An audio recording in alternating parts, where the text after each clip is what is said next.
Hi, hello friends, welcome to VSN times. As usual நான் போடுற video எல்லாம் உங்களுக்கு பிடிச்சிருந்ததுன்னா ஷேர் பண்ணுங்கள், சப்ஸ்கிரைப் பண்ணுங்கள், முக்கியமாக கமெண்ட்ஸ் பண்ணுங்கள். என்ன கரெக்ஷன் இருந்தாலும் கமெண்ட்ஸில் சொல்லுங்கள். நீங்கள் உங்களுக்கு நான் போடுற வீடியோலாம் பிடிச்சிருக்கா அப்படின்னு சொல்லி கமெண்ட்ஸில் தயவுசெய்து பதிவு பண்ணுங்கள். மெயினாக சப்போர்ட் பண்ணுங்கள். ஏதாவது கரெக்ஷன் இருந்ததுன்னா சொல்லுங்கள், நான் என்ன திருத்திக்கிறேன். ஓகேவா? இப்போ வீடியோக்குள்ளே போகலாம். இன்றைக்கி என்னென்னா என்னோடய ஒப்பீனியன் நான் சொல்ல போகிறேன்னா, ஆக்சுவலி விஜய் அண்ணா உங்களுக்காக தான் இந்த பதிவே நான் போடுறேன். ஆக்சுவலி நீங்கள் பாலிடிக்ஸ் வந்திருக்கீங்க, எல்லாம் பண்ணியிருக்கீங்க, எல்லாம் நல்ல விஷயந்தான்.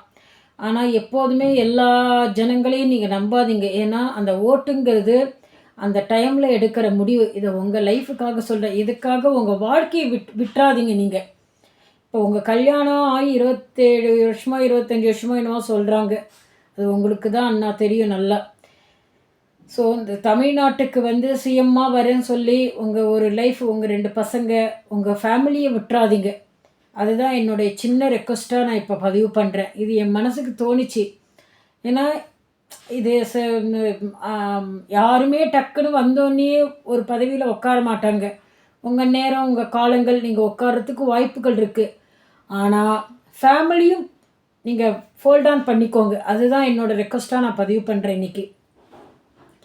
தமிழ்நாட்டு மக்களும் முக்கியம், அட் த சேம் டைம் உங்கள் ஃபேமிலியும் முக்கியம், எல்லாமே முக்கியம்.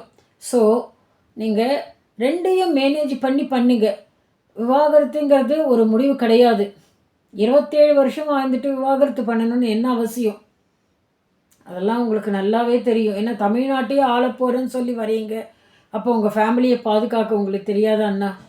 சொல்லுங்கள். நிச்சயமாக நல்லா தெரியும்.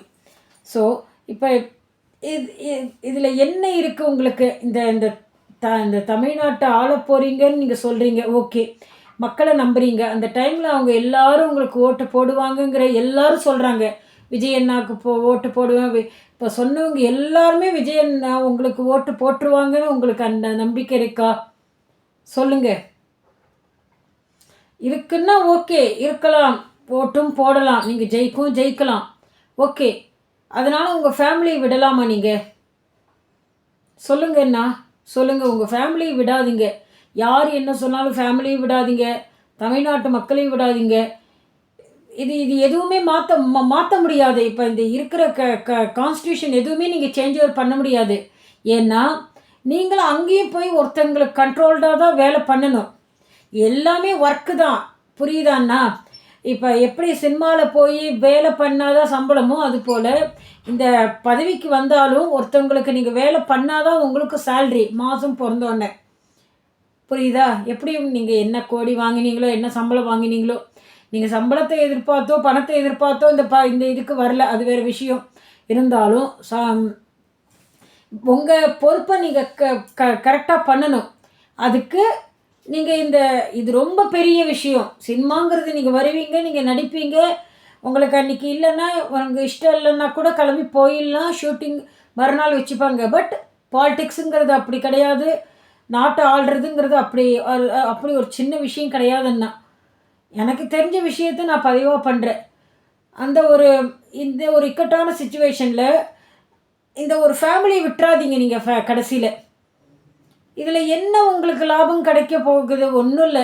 இந்த 41 பேர் இறந்தாங்க, அந்த பழியும் உங்கள் மேலே தான் போட்டாங்க.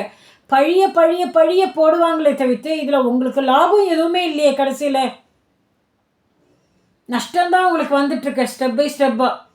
இதில் என்ன லாபம் கிடைச்சிது? விஜய் என்ன இப்போ இதுக்கு வந்ததால் இப்போ இது வரைக்கும் உங்களுக்கு என்ன ப்ரூஃப் கிடைச்சிது ஜனங்கள்கிட்டேருந்து? அவங்க வேர்டை ஜஸ்ட் வாயால் இன்றைக்கி நாக்கு பேசுது. இந்த நாக்குங்கிறது மாற்றி பேசும். இன்றைக்கி ஒன்று பேசும், நாளைக்கு ஒன்று பேசும், நாளைக்கு ஒன்று பேசும். அவங்க எழுதி கொடுத்துருக்காங்களா விஜய் அண்ணா உங்களுக்கு ஓட்டு போடுறேன்னு சொல்லி கன்ஃபார்மாக? இல்லை. விசில் சின்னத்தில் பதிவு பண்ணுறேன் அப்படி சொல்லி எல்லா ஜனங்களும் உங்களுக்கு ப்ரூஃபாக எழுதி கொடுத்துருக்காங்களான்னா? இல்லை. அது அவங்க மைண்டை சொல்ல முடியாது. நம்ம எழுதி கொடுத்தா கூட என்ன மாறுங்கிறது சொல்ல முடியாது. அதுதான் மாற்றங்கள்ங்கிறது. மனிதன் மனது ஒரு குரங்குங்கிறது அதுக்கு தான் அப்படி சொல்கிறாங்க. மங்கி மைண்டுன்னு சொல்கிறாங்க. சேஞ்ச் ஆகிக்கிட்டே இருக்குன்னா இப்போ நான் இது எதுக்கு இந்த பதிவு போடுறேன்னா உங்களுக்கு புரிஞ்சிருக்கும். உங்கள் ஃபேமிலியை விட்டுறாதீங்க. மோஸ்ட்லி 2 பசங்க பசங்க இருந்தும் அந்த ஃபேமிலிங்கிறது ரொம்ப முக்கியம்தான். அது ஃபேமிலி இருக்கும்போது நீங்கள் இந்த பாலிடிக்ஸுங்கிற விஷயத்துக்கே நீங்கள் வந்துடக்கூடாது. இவ்வளோ சின்ன வயசில் வந்துட்டீங்கன்னா வந்துட்டீங்க, பரவாயில்ல, ஒன்றும் தப்பு இல்லை. இந்த தமிழ்நாட்டை எதையுமே மாற்ற முடியாது. நீங்கள் மாற்ற முடியும் நம்புறீங்க. எதுவுமே மாற்ற முடியாதுன்னா எல்லாம் அப்படியே தான் அசைச்சிருக்கும். ஏன்னா எல்லாம் ஒவ்வொருத்தர் கண்ட்ரோலில் தான். ஒவ்வொருத்தருக்கு வேலை பண்ணுற மாதிரி தான். இப்போ எப்படி ஒரு ஆஃபீஸ்க்குள்ளே போய் நம்ம வேலை பண்ணுறோமோ அது போல தான் பாலிட்டிக்ஸ்குள்ளே வந்தாலும் ஒவ்வொருத்தங்களுக்கு வி ஹாவ் டு ஆன்சர். நம்ம ஆன்சர் பண்ணியே ஆகணும். அப்போ பண்ணும்போது நம்மளோட அங்கே இது எடுக்க முடியாது. இது இஸ் நாட் எ பிஸ்னஸ். பாலிடிக்ஸுங்கிறது பிஸ்னஸ் கிடையாதுன்னா ஒருத்தர் சொல்கிறத கேட்டு தான் நம்ம ஃபாலோ பண்ணணுமே தவிர்த்து நம்ம இஷ்ட பிரகாரம் நம்ம முடிவெடுக்கிறது கிடையாது. புரியுதா? ஸோ அப்படி இருக்கும்போது நீங்கள் இதில் என்ன பண்ண முடியும்? உங்களோட இதை கொடுக்க முடியும், சாய்ஸஸ் கொடுக்க முடியும்னு நீங்கள் நினைக்கிறீங்க. என்ன மக்களுக்கு நல்லது பண்ண முடியும்னு நீங்கள் நினைக்கிறீங்க?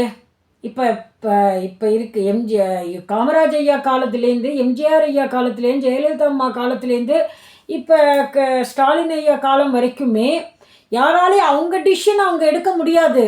ஒருத்தர் சொல்லி தான் அவங்க கேட்கணுமே தவிர்த்து அவங்க ஓன் டிசிஷன் எடுக்கிறதுக்கு இது பிஸ்னஸ் கிடையாது. இது சொந்தமான பிஸ்னஸ் கிடையாது. பிஸ்னஸாக இருந்தால் மட்டும்தான் ஓன் டிசிஷன் எடுத்து, அதுவும் சோல் ப்ரிப்பரேட்டர்ஷிப்பில் மட்டும்தான் அந்த ஓன் டிசிஷன் எடுக்க முடியும். மறுபடியும் பார்ட்னர்ஷிப்புன்னு நம்ம போயிட்டோம்னா அந்த ஓன் டிசிஷன் எடுக்க முடியாது. ஓன் டிசிஷன் இருந்தால் மட்டும்தான் நம்ம என்ன வேணாலும் ஜனங்களுக்கு பண்ணலாம், என்ன வேணாலும் பண்ணலான்னு சொல்லிட்டு நம்ம போகலாம். ஆனால் பாலிட்டிக்ஸுங்கிறது அப்படி கிடையாதுன்னா. ஸோ நீங்கள் ரெண்டுத்தையும் மேனேஜ் பண்ணணுன்னா முடிஞ்ச வரைக்கும் என்ன உங்களால் என்ன போய் பிரச்சாரம் பண்ண முடியுமோ பண்ணுங்க. ரொம்ப நம்பாதீங்க, ரொம்ப நம்பிக்கை வைக்காதீங்க. இப்போயே நம்ம ஜெயிப்போம் பண்ணுவோம்னு சொல்லிட்டு எல்லா இடத்துலையும் போய் உங்களால் முடிஞ்ச உங்கள் இதை ப்ரொஃபஷனை உங்கள் பர்ஃபெக்ஷனை கொடுங்க. நீங்கள் கொடுப்பீங்கன்னா இல்லைன்னு சொல்லலை. ஆனால் அதில் நம்பிக்கை ரொம்ப வைக்காதீங்க. அவ்வளோதான் என்னோடய தாழ்மையான வேண்டுகோள். இது நீங்கள் ஜெயிச்சிங்கன்னா நல்லது தான், ரொம்ப நல்லது தான், நாட்டுக்கு நல்லது தான். ஆனால் ஃபேமிலியை விட்டுறாதீங்க. அதுதான் என்னுடைய வேண்டுகோள். மீண்டும் நெக்ஸ்ட் வீடியோவில் பார்க்கலாம். தேங்க்யூ.